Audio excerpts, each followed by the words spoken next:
All right, so in the last video, we saw that to study which numbers are the sums of four squares, we can use our little algebraic identity to reduce to the case of primes. And in this video, we do the first case where we come close to the result we want for primes. So specifically, p is an odd prime. The prime 2 is kind of boring because it's a sum of two squares, 1 plus 1, so it's already a sum of four squares. So it's enough just to study odd primes. So it looks just like the proposition we had for k equals 2, namely, if p is an odd prime, there's some k less than p, such that k times p is a sum of four squares, x, y, z, and w. All right, great. And the next theorem what we'll want to show is that we can pick k equals 1, and we'll use this k existing in the first place to start a well-ordering principle proof, or a proof by infinite descent proof method. And then we'll, if we assume that k is bigger than 1, we'll find a contradiction. Okay, great. So the proof is actually very similar to techniques we've seen before. So we consider two sets. It's kind of it's a pigeonhole principal argument. So let S be the set of integers, the squares of all the numbers from 0 to p minus 1 over 2. Should look familiar from chapter 4, right? And t is the same numbers, but minus 1 minus each of the corresponding numbers. So minus 1 minus 0 squared, minus 1 minus 1 squared, minus 1 minus 2 squared, all the way up to minus 1 minus p minus 1 over 2 squared. All right, so S and T have no internal repetitions mod P, right? S and T, and we've seen exactly this fact. In fact, like literally we've seen exactly this fact. So these have no internal repetitions mod P, right? And just to recall where that comes from, right? If x squared is congruent to y squared, like if one of these guys here, if you have minus 1 minus some x is congruent to minus 1 minus some y squared, you also deduce that x squared is congruent to y squared, right? So it's the same thing, that x and y run from 0 to p minus 1 over 2, and you have to show that you never have x squared is congruent to y squared unless x equals y, right? So if x is congruent to y squared, x and y squared are congruent, rather, mod p, right? As we've seen, x squared minus y squared is congruent to 0 mod p. That factors as a difference of squares.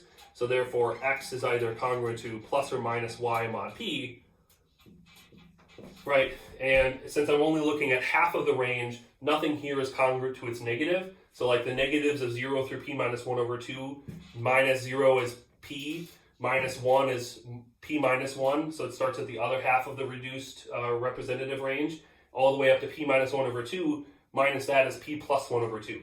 So minus these guys are never congruent to anything else in the same range. We've seen that like several times now, right? So that means in this range that x is congruent to y mod p, and again, since the range is smaller than p, two numbers here can't be different by a multiple of p when they're confined in a range of size like p over 2, unless they're actually equal. Right, so these guys have no internal repetitions mod p, but these are a bunch of integers, and S union T, let's say number of this, right, the size of this set, well, these are all distinct integers because, well, these ones are positive and these ones are negative by choice, right, and there's p minus 1 over 2 in each of them, no intersection, so the total size is p minus 1, okay, great. All right, or sorry, p plus 1, right? This is p minus 1 over 2 is the number of numbers from 1 to p minus 1 over 2, but we also included 0. So it's p plus 1 over 2 in each. There's two of them. So there's p plus 1 total elements, and, right, that's bigger than p. Right, so therefore, S and T contain p plus 1 congruence classes. This contains, internally they contain different congruence classes, but I can't have p plus 1 numbers that are all incongruent to one another because there's only p congruence classes, right? So this is the pigeonhole principle type argument. So therefore, there exists x and y in this range where x squared, one of the things from S, is congruent to one of the things from y. So x squared is congruent to a minus 1 minus y squared mod p. Okay, great. And then you see where we're going with this, right? I already get my some multiple of p is a sum of two squares, right? So x squared plus, if I bring these negative things to the other side, x squared plus y squared plus 1 squared, let's put a plus 0 squared, is congruent to 0 mod p, right? So therefore, this is the sum of 4 squares. It's a multiple of p. So let's say I'm actually going to, just to save space, we have a lot more limited board space than usual. We said this is 0 mod p, so this is k times p for some p. Some k, right? Then the only other claim which we need to establish is right here that k is less than p. So just like in the proposition for sums of 2 squares, we just have to do this last little inequality, which we'll need for the contradiction in the next proof.